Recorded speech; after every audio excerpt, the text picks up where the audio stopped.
Most people do not live by conviction, but by imitation. They wait for approval, follow the crowd, and slowly lose themselves. In Self-Reliance, Ralph Waldo Emerson makes a powerful case for trusting your own mind, standing alone if necessary, and refusing to trade self-respect for acceptance. Presented here with commentary and insights, this is Self-Reliance by Ralph Waldo Emerson. Self-Reliance. Ne te quisir veris extra. Man is his own star, and the soul that can render an honest and a perfect man commands all light, all influence, all fate. Nothing to him falls early or too late. Our acts our angels are, or good or ill, our fatal shadows that walk by us still. Cast the bantling on the rocks, suckle him with the she-wolf's teat, wintered with the hawk and fox. Power and speed be hands and feet. I read the other day some verses written by an eminent painter which were original and not conventional. The soul always hears an admonition in such lines, let the subject be what it may. The sentiment they instill is of more value than any thought they may contain. To believe your own thought, to believe that what is true for you in your private heart is true for all men, that is genius. Speak your latent conviction, and it shall be the universal sense, for the inmost in due time becomes the outmost, and our first thought is rendered back to us by the trumpets of the last judgment. Familiar as the voice of the mind is to each, the highest merit we ascribe to Moses, Plato, and Milton is that they set at naught books and traditions, and spoke not what men, but what they thought. A man should learn to detect and watch that gleam of light which flashes across his mind from within, more than the luster of the firmament of bards and sages. Yet he dismisses without notice his thought, because it is his. In every work of genius we recognize our own rejected thoughts. They come back to us with a certain alienated majesty.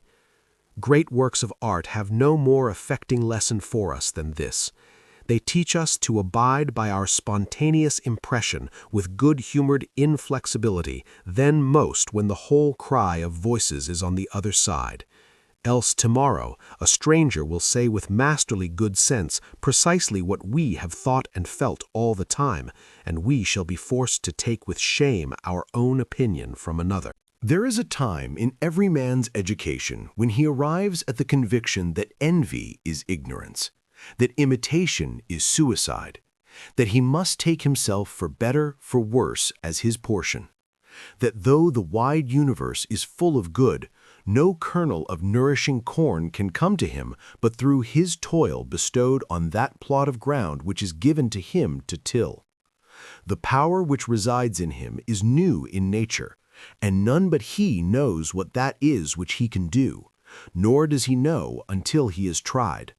Not for nothing, one face, one character, one fact makes much impression on him, and another none. This sculpture in the memory is not without pre-established harmony. The eye was placed where one ray should fall, that it might testify of that particular ray. We but half express ourselves, and are ashamed of that divine idea which each of us represents. It may be safely trusted as proportionate and of good issues, so it be faithfully imparted. But God will not have his work made manifest by cowards. A man is relieved and gay when he has put his heart into his work and done his best, but what he has said or done otherwise shall give him no peace. It is a deliverance which does not deliver. In the attempt his genius deserts him. No muse befriends, no invention, no hope. Trust thyself. Every heart vibrates to that iron string. Accept the place the divine providence has found for you, the society of your contemporaries, the connection of events. Great men have always done so and confided themselves childlike to the genius of their age, betraying their perception that the absolutely trustworthy was seated at their heart, working through their hands, predominating in all their being. And we are now men and must accept in the highest mind the same transcendent destiny. and not minors and invalids in a protected corner, not cowards fleeing before a revolution, but guides, redeemers, and benefactors, obeying the almighty effort and advancing on chaos and the dark. What pretty oracles nature yields us on this text in the face and behavior of children, babes, and even brutes. That divided and rebel mind, that distrust of a sentiment because our arithmetic has computed the strength and means opposed to our purpose, these have not. Their mind being whole, their eye is as yet unconquered, and when we look in their faces, we are disconcerted. Infancy conforms to nobody, all conform to it, so that one babe commonly makes 4 or 5 out of the adults who prattle and play to it. So God has armed youth and puberty and manhood no less with its own piquancy and charm, and made it enviable and gracious, and its claims not to be put by, if it will stand by itself. Do not think the youth has no force, because he cannot speak to you and me. Hark, in the next room his voice is sufficiently clear and emphatic. It seems he knows how to speak to his contemporaries. Bashful or bold, then, he will know how to make us seniors very unnecessary. The nonchalance of boys who are sure of a dinner, and would disdain as much as a lord to do or say aught to conciliate one, is the healthy attitude of human nature. A boy is in the parlor what the pit is in the playhouse, independent, irresponsible. Looking out from his corner on such people and facts as pass by, he tries and sentences them on their merits in the swift, summary way of boys, as good, bad, interesting, silly, eloquent, troublesome. He cumbers himself never about consequences, about interests. He gives an independent, genuine verdict. You must court him, he does not court you. But the man is as it were clapped into jail by his consciousness. As soon as he is once acted or spoken with a claw, he is a committed person, watched by the sympathy or the hatred of hundreds, whose affections must now enter into his account. There is no Lethe for this. Ah, that he could pass again into his neutrality! Who can thus avoid all pledges and, having observed, observe again from the same unaffected, unbiased, unbribable, unaffrighted innocence must always be formidable. He would utter opinions on all passing affairs which, being seen to be not private but necessary, would sink like darts into the ear of men and put them in fear. These are the voices which we hear in solitude, but they grow faint and inaudible as we enter into the world. Society everywhere is in conspiracy against the manhood of every one of its members. Society is a joint stock company in which the members agree, for the better securing of his bread to each shareholder, to surrender the liberty and culture of the eater. The virtue in most request is conformity. Self-reliance is its aversion. It loves not realities and creators, but names and customs. Whoso would be a man must be a nonconformist. He who would gather immortal palms must not be hindered by the name of goodness, but must explore if it be goodness. Nothing is at last sacred but the integrity of your own mind. Absolve you to yourself, and you shall have the suffrage of the world. I remember an answer which, when quite young, I was prompted to make to a valued adviser who was wont to importune me with the dear old doctrines of the Church, on my saying, "What have I to do with the sacredness of traditions if I live wholly from within?" My friend suggested, "But these impulses may be from below, not from above." I replied, "They do not seem to me to be such, but if I am the devil's child, I will live, then, from the devil. No law can be sacred to me but that of my nature. Good and bad are but names very readily transferable to that or this. The only right is what is after my constitution, the only wrong what is against it. A man is to carry himself in the presence of all opposition as if everything were titular and ephemeral but he. I am ashamed to think how easily we capitulate to badges and names, to large societies and dead institutions. Every decent and well-spoken individual affects and sways me more than is right. I ought to go upright and vital and speak the rude truth in all ways. If malice and vanity wear the coat of philanthropy, shall that pass? If an angry bigot assumes this bountiful cause of abolition and comes to me with his last news from Barbados, why should I not say to him, "Go love thy infant, love thy woodchopper, be good-natured and modest, have that grace, and never varnish your hard, uncharitable ambition with this incredible tenderness for black folk 1,000 miles off. Thy love afar is spite at home." Rough and graceless would be such greeting, but truth is handsomer than the affectation of love. Your goodness must have some edge to it, else it is none. The doctrine of hatred must be preached as the counteraction of the doctrine of love when that pules and whines. I shun father and mother and wife and brother when my genius calls me. I would write on the lintels of the doorpost, "Whim." I hope it is somewhat better than whim at last, but we cannot spend the day in explanation. Expect me not to show cause why I seek or why I exclude company. Then again, do not tell me, as a good man did today, of my obligation to put all poor men in good situations. Are they my poor? I tell thee, thou foolish philanthropist, that I grudge the dollar, the dime, the cent I give to such men as do not belong to me, and to whom I do not belong. There is a class of persons to whom, by all spiritual affinity, I am bought and sold. For them I will go to prison if need be. But your miscellaneous popular charities, the education at college of fools, the building of meeting-houses to the vain end to which many now stand, alms to sots, and the thousand-fold relief societies, though I confess with shame I sometimes succumb and give the dollar, it is a wicked dollar which by and by I shall have the manhood to withhold. Virtues are, in the popular estimate, rather the exception than the rule. There is the man and his virtues. Men do what is called a good action as some piece of courage or charity, much as they would pay a fine in expiation of daily non-appearance on parade. Their works are done as an apology or extenuation of their living in the world, as invalids and the insane pay a high board. Their virtues are penances. I do not wish to expiate, but to live. My life is for itself and not for a spectacle. I much prefer that it should be of a lower strain, so it be genuine and equal, than that it should be glittering and unsteady. I wish it to be sound and sweet, and not to need diet and bleeding.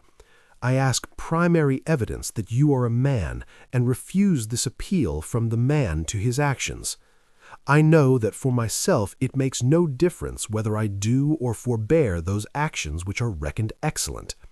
I cannot consent to pay for a privilege where I have intrinsic right. Few and mean as my gifts may be, I actually am, and do not need for my own assurance or the assurance of my fellows any secondary testimony. What I must do is all that concerns me, not what the people think. This rule, equally arduous in actual and in intellectual life, may serve for the whole distinction between greatness and meanness.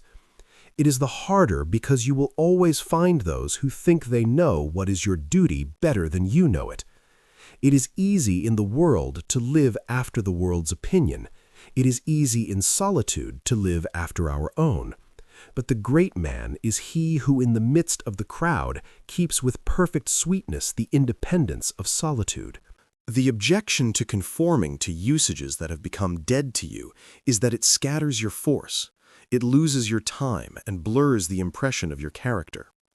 If you maintain a dead church, contribute to a dead Bible society, vote with a great party either for the government or against it, spread your table like base housekeepers, under all these screens I have difficulty to detect the precise man you are, and of course so much force is withdrawn from your proper life. But do your work, and I shall know you. Do your work, and you shall reinforce yourself. A man must consider what a blind man's buff is this game of conformity. If I know your sect, I anticipate your argument. I hear a preacher announce for his text and topic the expediency of one of the institutions of his church. Do I not know beforehand that not possibly can he say a new and spontaneous word? Do I not know that with all this ostentation of examining the grounds of the institution, he will do no such thing? Do I not know that he is pledged to himself not to look but at one side, the permitted side, not as a man, but as a parish minister? He is a retained attorney, and these airs of the bench are the emptiest affectation. Well, most men have bound their eyes with one or another handkerchief and attached themselves to some one of these communities of opinion. This conformity makes them not false in a few particulars, authors of a few lies, but false in all particulars. Their every truth is not quite true. Their two is not the real two, their four not the real four. So that every word they say chagrins us, and we know not where to begin to set them right. Meantime, nature is not slow to equip us in the prison uniform of the party to which we adhere. We come to wear one cut of face and figure, and acquire by degrees the gentlest asinine expression. There is a mortifying experience in particular which does not fail to wreak itself also in the general history. I mean the foolish face of praise, the forced smile which we put on in company where we do not feel at ease, in answer to conversation which does not interest us. The muscles, not spontaneously moved, but moved by a low, usurping willfulness, grow tight about the outline of the face with the most disagreeable sensation. For nonconformity, the world whips you with its displeasure, and therefore a man must know how to estimate a sour face. The bystanders look askance on him in the public street or in the friend's parlor. If this aversion had its origin in contempt and resistance like his own, he might well go home with a sad countenance. But the sour faces of the multitude, like their sweet faces, have no deep cause, but are put on and off as the wind blows and a newspaper directs. Yet is the discontent of the multitude more formidable than that of the Senate and the college. It is easy enough for a firm man who knows the world to brook the rage of the cultivated classes. Their rage is decorous and prudent, for they are timid, as being very vulnerable themselves. But when to their feminine rage the indignation of the people is added, when the ignorant and the poor are aroused, when the unintelligent brute force that lies at the bottom of society is made to growl and mow, it needs the habit of magnanimity and religion to treat it godlike as a trifle of no concernment. The other terror that scares us from self-trust is our consistency. A reverence for our past act or word because the eyes of others have no other data for computing our orbit than our past acts, and we are loath to disappoint them. But why should you keep your head over your shoulder? Why drag about this corpse of your memory, lest you contradict somewhat you have stated in this or that public place? Suppose you should contradict yourself, what then? It seems to be a rule of wisdom never to rely on your memory alone, scarcely even in acts of pure memory, but to bring the past for judgment into the thousand-eyed present, and live ever in a new day. In your metaphysics you have denied personality to the deity, yet when the devout motions of the soul come, yield to them heart and life, though they should clothe God with shape and color. Leave your theory as Joseph his coat in the hand of the harlot, and flee. A foolish consistency is the hobgoblin of little minds, adored by little statesmen and philosophers and divines. With consistency, a great soul has simply nothing to do. He may as well concern himself with his shadow on the wall. Speak what you think now in hard words, and tomorrow speak what tomorrow thinks in hard words again, though it contradict everything you said today. Ah, so you shall be sure to be misunderstood. Is it so bad, then, to be misunderstood? Pythagoras was misunderstood, and Socrates, and Jesus, and Luther, and Copernicus, and Galileo, and Newton, and every pure and wise spirit that ever took flesh. To be great is to be misunderstood. I suppose no man can violate his nature. All the sallies of his will are rounded in by the law of his being, as the inequalities of Andes and Himalaya are insignificant in the curve of the sphere. Nor does it matter how you gauge and try him. A character is like an acrostic or Alexandrian stanza. Read it forward, backward, or across, it still spells the same thing.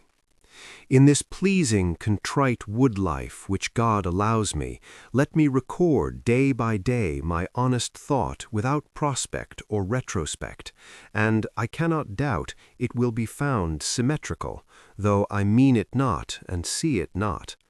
My book should smell of pines and resound with the hum of insects. The swallow over my window should interweave that thread or straw he carries in his bill into my web also. We pass for what we are. Character teaches above our wills.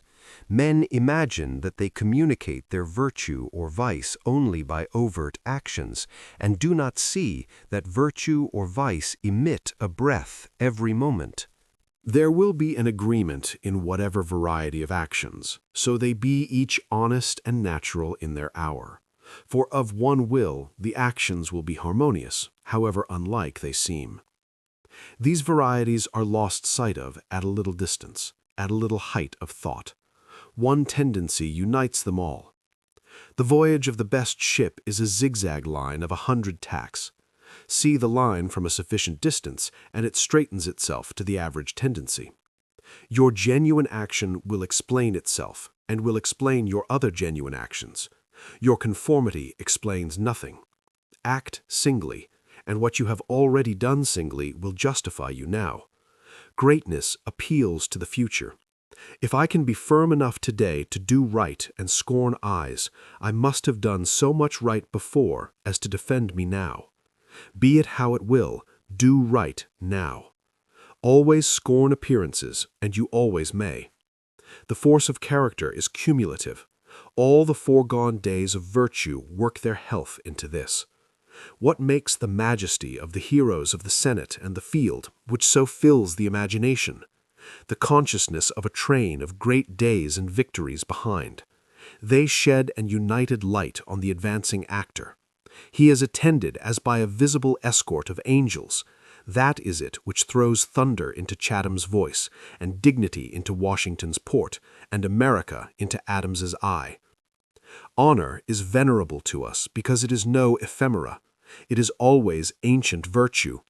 We worship it today because it is not of today. We love it and pay it homage because it is not a trap for our love and homage, but is self-dependent, self-derived, and therefore of an old immaculate pedigree, even if shown in a young person. I hope in these days we have heard the last of conformity and consistency. Let the words be gazetted and ridiculous henceforward. Instead of the gong for dinner, let us hear a whistle from the Spartan fife. Let us never bow and apologize more. A great man is coming to eat at my house. I do not wish to please him. I wish that he should wish to please me. I will stand here for humanity, and though I would make it kind, I would make it true. Let us affront and reprimand the smooth mediocrity and squalid contentment of the times, and hurl in the face of custom and trade and office the fact which is the upshot of all history, that there is a great responsible thinker and actor working wherever a man works, that a true man belongs to no other time or place, but is the center of things. Where he is, there is nature. He measures you and all men and all events. Ordinarily, everybody in society reminds us of somewhat else or of some other person. Character, reality, reminds you of nothing else. It takes place of the whole creation. The man must be so much that he must make all circumstances indifferent. Every true man is a cause, a country, and an age, requires infinite spaces and numbers and time fully to accomplish his design, and posterity seem to follow his steps as a train of clients. A man Caesar is born, and for ages after we have a Roman Empire. Christ is born, and millions of minds so grow and cleave to his genius that he is confounded with virtue and the possible of man.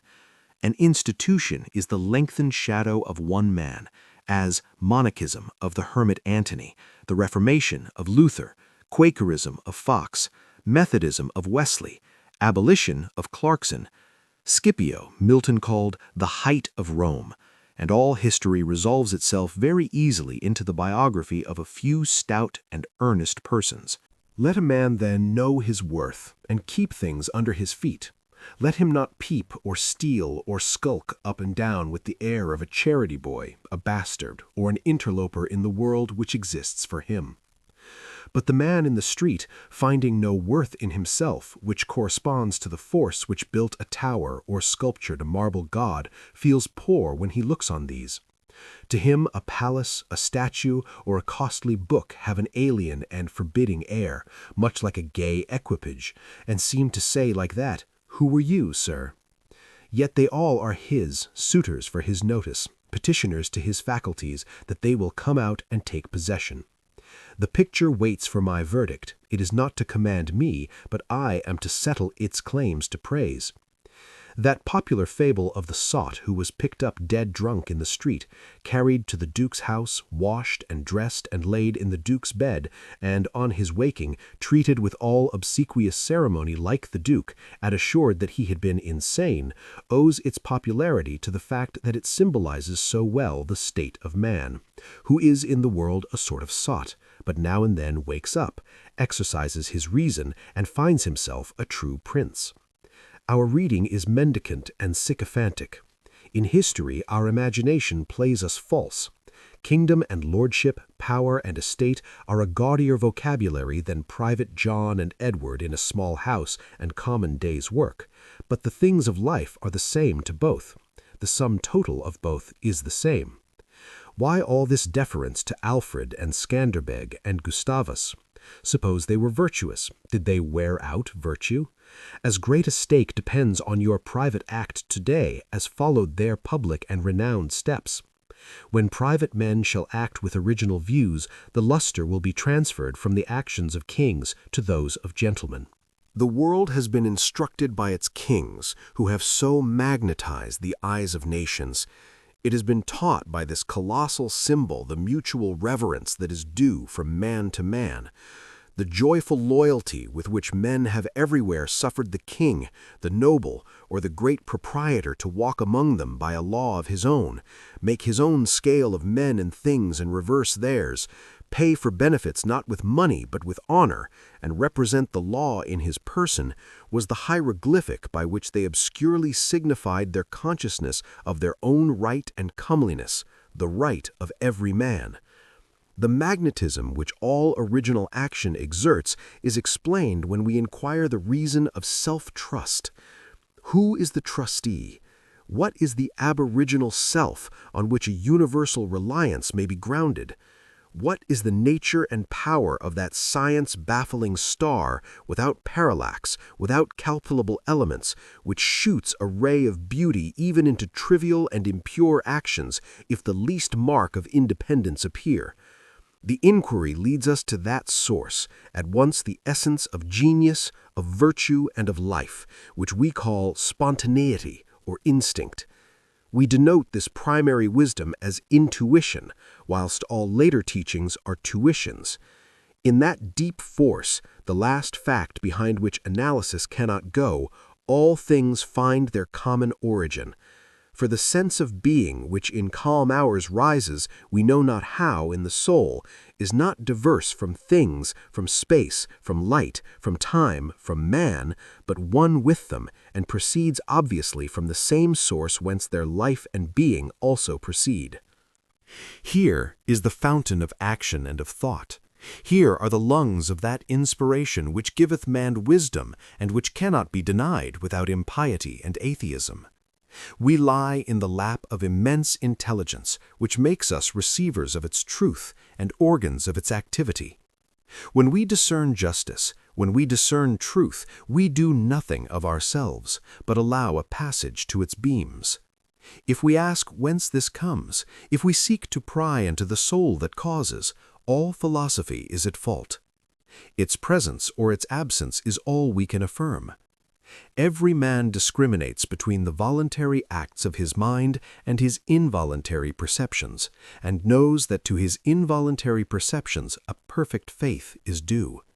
He may err in the expression of them, but he knows that these things are so, like day and night, not to be disputed.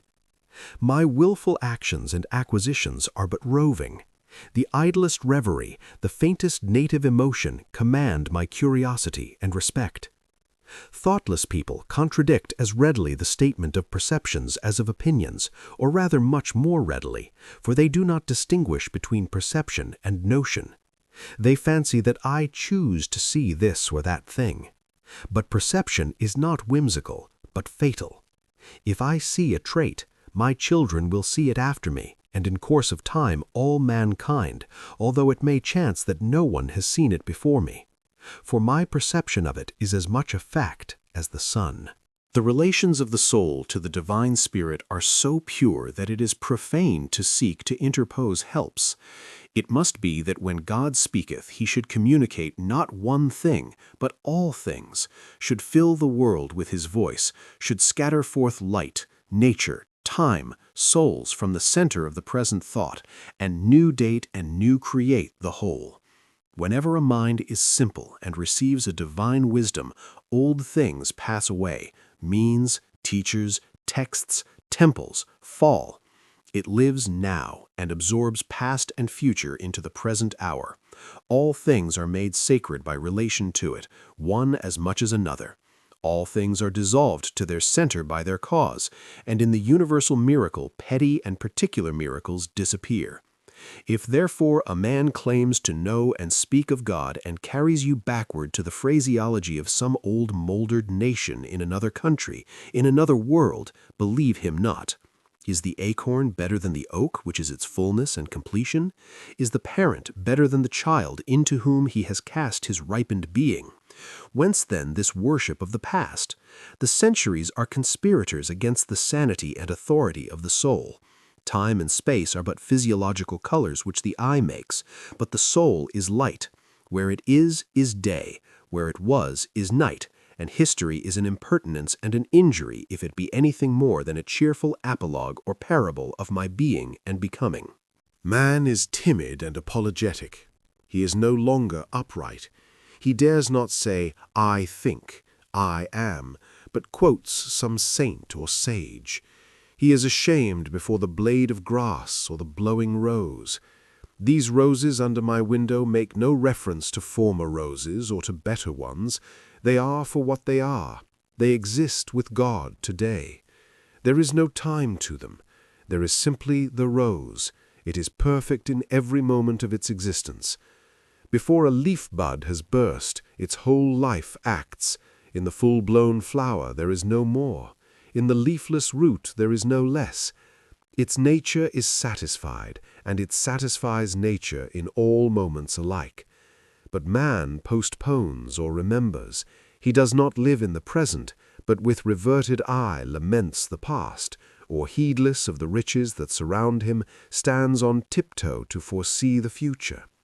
He cannot be happy and strong until he too lives with nature in the present, above time. This should be plain enough, yet see what strong intellects dare not yet hear God himself unless he speak the phraseology of I know not what David or Jeremiah or Paul. We shall not always set so great a price on a few texts, on a few lives. We are like children who repeat by rote the sentences of grandames and tutors, and, as they grow older, of the men of talents and character they chance to see, painfully recollecting the exact words they spoke. Afterwards, when they come into the point of view which those had who uttered these sayings, they understand them and are willing to let the words go, for at any time they can use words as good when occasion comes. If we live truly, we shall see truly. It is as easy for the strong man to be strong as it is for the weak to be weak. When we have new perception, we shall gladly disburden the memory of its hoarded treasures as old rubbish. When a man lives with God, his voice shall be as sweet as the murmur of the brook and the rustle of the corn. And now at last the highest truth on this subject remains unsaid, probably cannot be said, for all that we say is the far-off remembering of the intuition. That thought, by what I can now nearest approach to say it, is this: when good is near you, when you have life in yourself, it is not by any known or accustomed way. You shall not discern the footprints of any other. You shall not see the face of man. You shall not hear any name. The way, the thought, the good shall be wholly strange and new. It shall exclude example and experience. You take the way from man, not to man. All persons that ever existed are its forgotten ministers. Fear and hope are alike beneath it. There is somewhat low even in hope. In the hour of vision there is nothing that can be called gratitude, nor properly joy. The soul raised over passion beholds identity and eternal causation, perceives the self-existence of truth and right, and calms itself with knowing that all things go well. Vast spaces of nature, the Atlantic Ocean, the South Sea, long intervals of time, years, centuries, are of no account. This which I think and feel underlay every former state of life and circumstances, as it does underlie my present and what is called life and what is called death. Life only avails, not the having lived. Power ceases in the instant of repose. It resides in the moment of transition from a past to a new state, in the shooting of the gulf, in the darting to an aim. This one fact the world hates, that the soul becomes, for that forever degrades the past, turns all riches to poverty, all reputation to a shame, confounds the saint with the rogue, shoves Jesus and Judas equally aside. Why then do we prate of self-reliance? Inasmuch as the soul is present, there will be power, not confident, but agent. To talk of reliance is a poor external way of speaking. Speak rather of that which relies because it works and is. Who has more obedience than I masters me, though he should not raise his finger. Round him I must revolve by the gravitation of spirits. We fancy it rhetoric when we speak of eminent virtue. We do not yet see that virtue is height, and that a man or a company of men, plastic and permeable to principles, by the law of nature must overpower and ride all cities, nations, kings, rich men, poets, who are not. This is the ultimate fact which we so quickly reach on this as on every topic, the resolution of all into the ever-blessed One. Self-existence is the attribute of the supreme cause, and it constitutes the measure of good by the degree in which it enters into all lower forms. All things real are so by so much virtue as they contain. Commerce, husbandry, hunting, whaling, war, eloquence, personal weight are somewhat, and engage my respect as examples of its presence and impure action. I see the same law working in nature for conservation and growth. Power is, in nature, the essential measure of right. Nature suffers nothing to remain in her kingdoms which cannot help itself. The genesis and maturation of a planet, its poise and orbit, the bended tree recovering itself from the strong wind, the vital resources of every animal and vegetable are demonstrations of the self-sufficing and therefore self-relying soul. Thus all concentrates. Let us not rove. Let us sit at home with the cause. Let us stun and astonish the intruding rabble of men and books and institutions by a simple declaration of the divine fact. Bid the invaders take the shoes from off their feet, for God is here within. Let our simplicity judge them, and our docility to our own law demonstrate the poverty of nature and fortune beside our native riches. But now we are a mob. Man does not stand in awe of man, nor is his genius admonished to stay at home, to put itself in communication with the internal ocean, but it goes abroad to beg a cup of water of the urns of other men. We must go alone.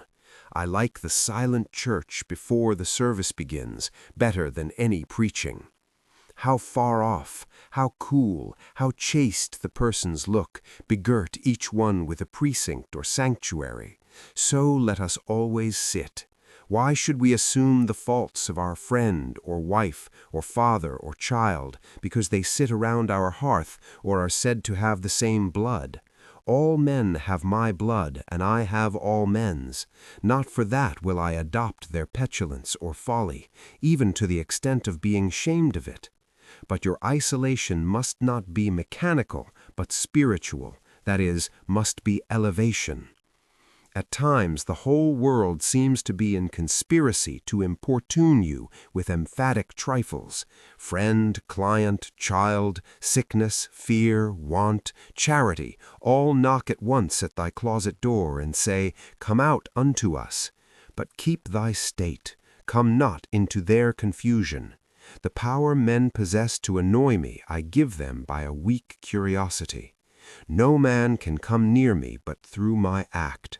What we love, that we have, but by desire we bereave ourselves of the love. If we cannot at once rise to the sanctities of obedience and faith, let us at least resist our temptations. Let us enter into the state of war and wake Thor and Woden, courage and constancy in our Saxon breasts. This is to be done in our smooth times by speaking the truth. Check this lying hospitality and lying affection. Live no longer to the expectation of these deceived and deceiving people with whom we converse. Say to them, "O father, O mother, O wife, O brother, O friend, I have lived with you after appearances hitherto. Henceforward I am the truth's. Be it known unto you that henceforward I obey no law less than the eternal law. I will have no covenants but proximities. I shall endeavor to nourish my parents, to support my family, to be the chaste husband of one wife, but these relations I must fill after a new and unprecedented way. I appeal from your customs. I must be myself. I cannot break myself any longer for you or you. If you can love me for what I am, we shall be the happier. If you cannot, I will still seek to deserve that you should. I will not hide my tastes or aversions. I will so trust that what is deep is holy, that I will do strongly before the sun and moon whatever inly rejoices me and the heart appoints. If you are noble, I will love you. If you are not, I will not hurt you and myself by hypocritical attentions. If you are true, but not in the same truth with me, cleave to your companions. I will seek my own. I do this not selfishly, but humbly and truly. It is alike your interest and mine and all men's, however long we have dwelt in lies, to live in truth. Does this sound harsh today? You will soon love what is dictated by your nature as well as mine, and if we follow the truth, it will bring us out safe at last. But so may you give these friends pain. Yes, but I cannot sell my liberty and my power to save their sensibility.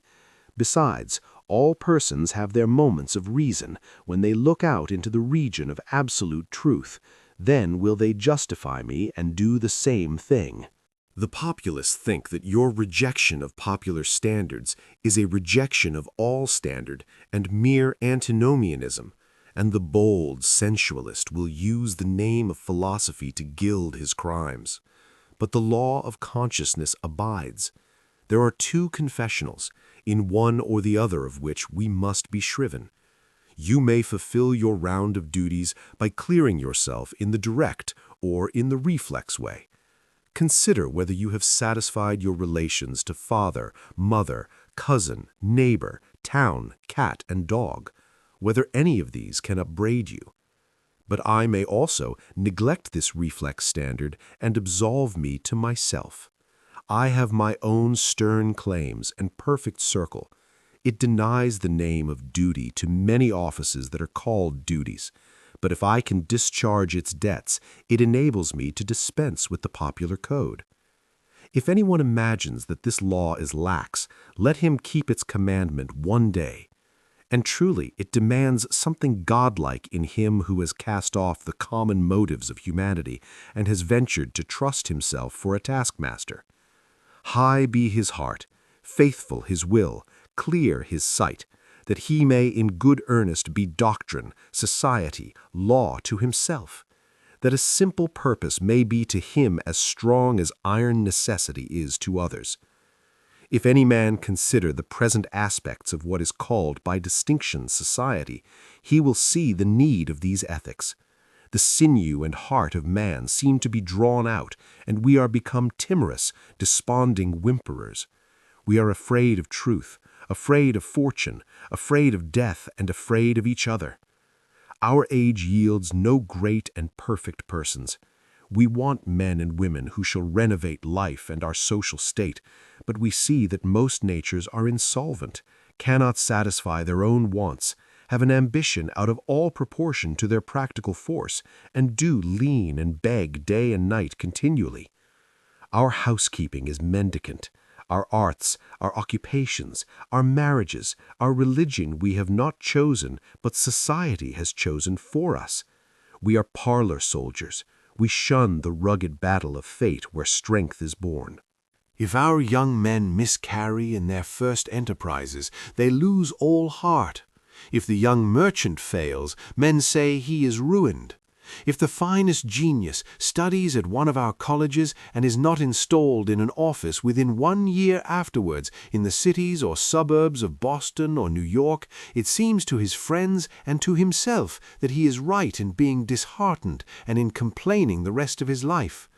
A sturdy lad from New Hampshire or Vermont, who in turn tries all the professions, who teams it, farms it, peddles, keeps a school, preaches, edits a newspaper, goes to Congress, buys a township, and so forth, in successive years, and always like a cat falls on his feet, is worth 100 of these city dolls.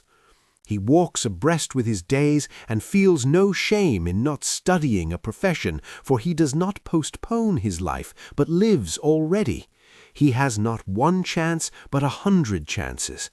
Let a Stoic open the resources of man and tell men they are not leaning willows, but can and must detach themselves, that with the exercise of self-trust new powers shall appear, that a man is the Word made flesh, born to shed healing to the nations, that he should be ashamed of our compassion, and that the moment he acts from himself, tossing the laws, the books, idolatries, and customs out of the window, we pity him no more, but thank and revere him.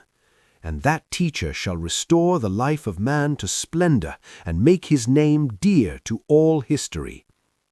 It is easy to see that a greater self-reliance must work a revolution in all the offices and relations of men, in their religion, in their education, in their pursuits, their modes of living, their association, in their property, in their speculative views.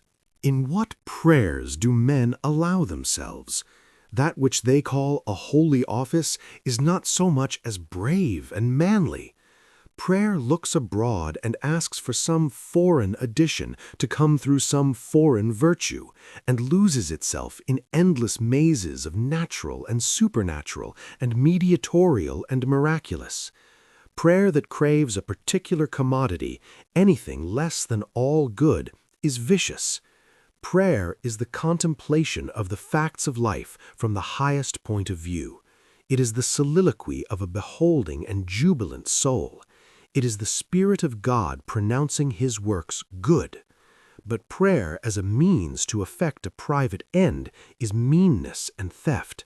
It supposes dualism and not unity in nature and consciousness. As soon as the man is at one with God, he will not beg. He will then see prayer in all action. The prayer of the farmer kneeling in his field to weed it, the prayer of the rower kneeling with the stroke of his oar, are true prayers heard throughout nature, though for cheap ends. Caratach in Fletcher's Bonduca, when admonished to inquire the mind of the god Audate, replies, "His hidden meaning lies in our endeavors. Our valors are our best gods." Another sort of false prayers are our regrets. Discontent is the want of self-reliance. It is infirmity of will. Regret calamities if you can thereby help the sufferer. If not, attend your own work, and already the evil begins to be repaired. Our sympathy is just as base. We come to them who weep foolishly and sit down and cry for company, instead of imparting to them truth and health in rough electric shocks, putting them once more in communication with their own reason. The secret of fortune is joy in our hands. Welcome evermore to gods and men is the self-helping man. For him all doors are flung wide, him all tongues greet, all honors crown, all eyes follow with desire. Our love goes out to him and embraces him because he did not need it. We solicitously and apologetically caress and celebrate him because he held on his way and scorned our disapprobation. The gods love him because men hated him. To the persevering mortal, said Zoroaster, the blessed immortals are swift. As men's prayers are a disease of the will, so are their creeds a disease of the intellect. They say with those foolish Israelites, "Let not God speak to us, lest we die. Speak thou, speak any man with us, and we will obey." Everywhere I am hindered of meeting God in my brother, because he has shut his own temple doors and recites fables merely of his brother's or his brother's brother's God. Every new mind is a new classification. If it prove a mind of uncommon activity and power, a Locke, a Lavoisier, a Hutton, a Bentham, a Fourier, it imposes its classification on other men, and lo, a new system. In proportion to the depth of the thought, and so to the number of the objects it touches and brings within reach of the pupil, is his complacency. But chiefly is this apparent in creeds and churches, which are also classifications of some powerful mind acting on the elemental thought of duty and man's relation to the highest. Such is Calvinism, Quakerism, Swedenborgism. The pupil takes the same delight in subordinating everything to the new terminology as a girl who has just learned botany in seeing a new earth and new seasons thereby. It will happen for a time that the pupil will find his intellectual power has grown by the study of his master's mind. But in all unbalanced minds, the classification is idolized, passes for the end and not for a speedily exhaustible means, so that the walls of the system blend to their eye in the remote horizon with the walls of the universe. The luminaries of heaven seem to them hung on the arch their master built. They cannot imagine how you aliens have any right to see, how you can see. It must be somehow that you stole the light from us. They do not yet perceive that light, unsystematic, indomitable, will break into any cabin, even into theirs. Let them chirp a while and call it their own. If they are honest and do well, presently their neat new pinfold will be too straight and low, will crack, will lean, will rot and vanish, and the immortal light, all young and joyful, million-orbed, million-colored, will beam over the universe as on the first morning. It is for want of self-culture that the superstition of traveling, whose idols are Italy, England, Egypt, retains its fascination for all educated Americans. They who made England, Italy, or Greece venerable in the imagination did so by sticking fast where they were, like an axis of the earth. In manly hours, we feel that duty is our place. The soul is no traveler. The wise man stays at home, and when his necessities, his duties on any occasion call him from his house or into foreign lands, he is at home still, and shall make men sensible by the expression of his countenance that he goes, the missionary of wisdom and virtue, and visits cities and men like a sovereign, and not like an interloper or a valet.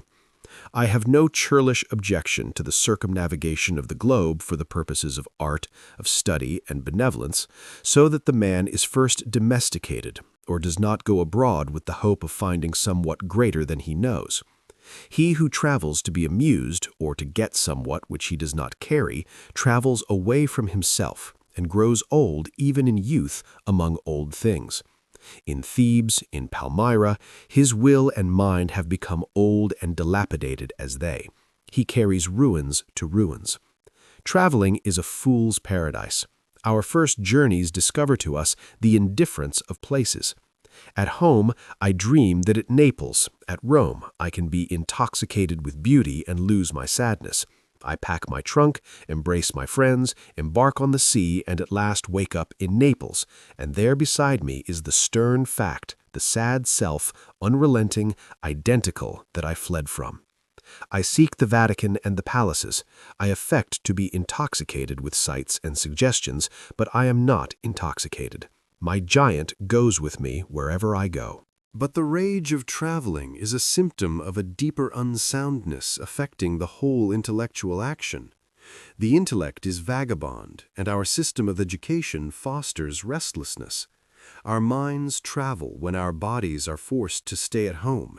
We imitate, and what is imitation but the traveling of the mind? Our houses are built with foreign taste, our shelves are garnished with foreign ornaments. Our opinions, our tastes, our faculties lean and follow the past and the distant. The soul created the arts wherever they have flourished. It was in his own mind that the artist sought his model. It was an application of his own thought to the thing to be done and the conditions to be observed. And why need we copy the Doric or the Gothic model? Beauty, convenience, grandeur of thought, and quaint expression are as near to us as to any, and if the American artist will study with hope and love the precise thing to be done by him, considering the climate, the soil, the length of the day, the wants of the people, the habit and form of the government, he will create a house in which all these will find themselves fitted, and taste and sentiment will be satisfied also. Insist on yourself, never imitate. Your own gift you can present every moment with the cumulative force of a whole life's cultivation, but of the adopted talent of another you have only an extemporaneous half-possession. That which each can do best, none but his Maker can teach him. No man yet knows what it is, nor can till that person has exhibited it. Where is the master who could have taught Shakespeare? Where is the master who could have instructed Franklin, or Washington, or Bacon, or Newton? Every great man is a unique. The Scipianism of Scipio is precisely that part he could not borrow. Shakespeare will never be made by the study of Shakespeare. Do that which is assigned you, and you cannot hope too much or dare too much. There is at this moment for you an utterance brave and grand as that of the colossal chisel of Phidias, or trowel of the Egyptians, or the pen of Moses or Dante, but different from all these. Not possibly will the soul, all rich, all eloquent, with thousand-cloven tongue, deign to repeat itself. But if you can hear what these patriarchs say, surely you can reply to them in the same pitch of voice, for the ear and the tongue are two organs of one nature. Abide in the simple and noble regions of thy life, obey thy heart, and thou shalt reproduce the foreworld again. As our religion, our education, our art look abroad, so does our spirit of society. All men plume themselves on the improvement of society, and no man improves. Society never advances. It recedes as fast on one side as it gains on the other. It undergoes continual changes. It is barbarous. It is civilized. It is Christianized. It is rich. It is scientific. But this change is not amelioration. For everything that is given, something is taken. Society acquires new arts and loses old instincts. What a contrast between the well-clad, reading, writing, thinking American with a watch, a pencil, and a bill of exchange in his pocket, and the naked New Zealander, whose property is a club, a spear, a mat, and an undivided 20th of a shed to sleep under. But compare the health of the two men, and you shall see that the white man has lost his aboriginal strength. If the traveler tell us truly, strike the savage with a broad axe, and in a day or two the flesh shall unite and heal as if you struck the blow into soft pitch, and the same blow shall send the white to his grave. The civilized man has built a coach, but has lost the use of his feet. He is supported on crutches, but lacks so much support of muscle. He has a fine Geneva watch, but he fails of the skill to tell the hour by the sun. A Greenwich nautical almanac he has, and so being sure of the information when he wants it, the man in the street does not know a star in the sky. The solstice he does not observe, the equinox he knows as little, and the whole bright calendar of the year is without a dial in his mind. His notebooks impair his memory, his libraries overload his wit, the insurance office increases the number of accidents, and it may be a question whether machinery does not encumber, whether we have not lost by refinement some energy, by a Christianity entrenched in establishments and forms, some vigor of wild virtue. For every Stoic was a Stoic, but in Christendom, where is the Christian? There is no more deviation in the moral standard than in the standard of height or bulk. No greater men are now than ever were. A singular equality may be observed between the great men of the first and of the last ages. Nor can all the science, art, religion, and philosophy of the 19th century avail to educate greater men than Plutarch's heroes 3 or 4 and 20 centuries ago. Not in time is the race progressive. Phocion, Socrates, Anaxagoras, Diogenes are great men, but they leave no class. He who is really of their class will not be called by their name, but will be his own man, and in his turn the founder of a sect. The arts and inventions of each period are only its costume, and do not invigorate men. The harm of the improved machinery may compensate its good. Hudson and Bering accomplished so much in their fishing boats as to astonish Parry and Franklin, whose equipment exhausted the resources of science and art. Galileo, with an opera glass, discovered a more splendid series of celestial phenomena than anyone since. Columbus found the New World in an undecked boat. It is curious to see the periodical disuse and perishing of means and machinery which were introduced with loud laudation a few years or centuries before. The great genius returns to essential man. We reckoned the improvements of the art of war among the triumphs of science, and yet Napoleon conquered Europe by the bivouac, which consisted of falling back on naked valor and disencumbering it of all aids. The emperor held it impossible to make a perfect army, says Las Casas, without abolishing our arms, magazines, commissaries, and carriages, until, in imitation of the Roman custom, the soldier should receive his supply of corn, grind it in his hand mill, and bake his bread himself. Society is a wave. The wave moves onward, but the water of which it is composed does not. The same particle does not rise from the valley to the ridge. Its unity is only phenomenal. The persons who make up a nation today, next year die, and their experience with them. And so the reliance on property, including the reliance on governments which protect it, is the want of self-reliance. Men have looked away from themselves and at things so long that they have come to esteem the religious, learned, and civil institutions as guards of property, and they deprecate assaults on these because they feel them to be assaults on property.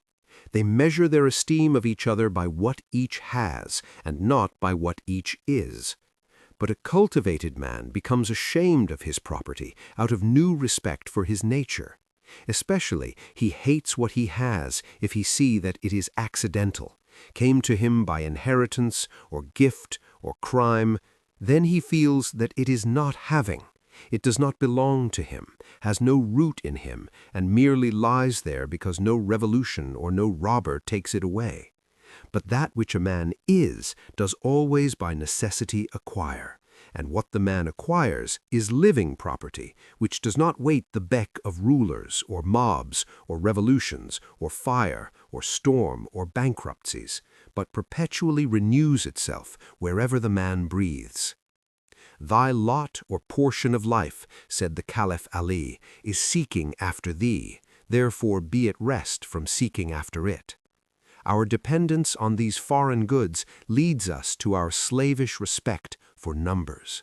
The political parties meet in numerous conventions, the greater the concourse, and with each new uproar of announcement, the delegation from Essex, the Democrats from New Hampshire, the Whigs of Maine, the young patriot feels himself stronger than before by a new 1,000 of eyes and arms. In like manner, the reformers summon conventions and vote and resolve in multitude. Not so, O friends, will the God deign to enter and inhabit you, but by a method precisely the reverse. It is only as a man puts off all foreign support and stands alone that I see him to be strong and to prevail. He is weaker by every recruit to his banner. Is not a man better than a town? Ask nothing of men, and in the endless mutation, thou only firm column must presently appear the upholder of all that surrounds thee. He who knows that power is inborn, that he is weak because he has looked for good out of him and elsewhere, and so perceiving, throws himself unhesitatingly on his thought, instantly rights himself, stands in the erect position, commands his limbs, works miracles, just as a man who stands on his feet is stronger than a man who stands on his head. So use all that is called fortune. Most men gamble with her and gain all, and lose all as her wheel rolls. But do thou leave as unlawful these winnings, and deal with cause and effect, the chancellors of God. In the will work and acquire, and thou hast chained the wheel of chance, and shalt sit hereafter out of fear from her rotations. A political victory, a rise of rents, the recovery of your sick, or the return of your absent friend, or some other favorable event raises your spirits, and you think good days are preparing for you. Do not believe it. Nothing can bring you peace but yourself. Nothing can bring you peace but the triumph of principles.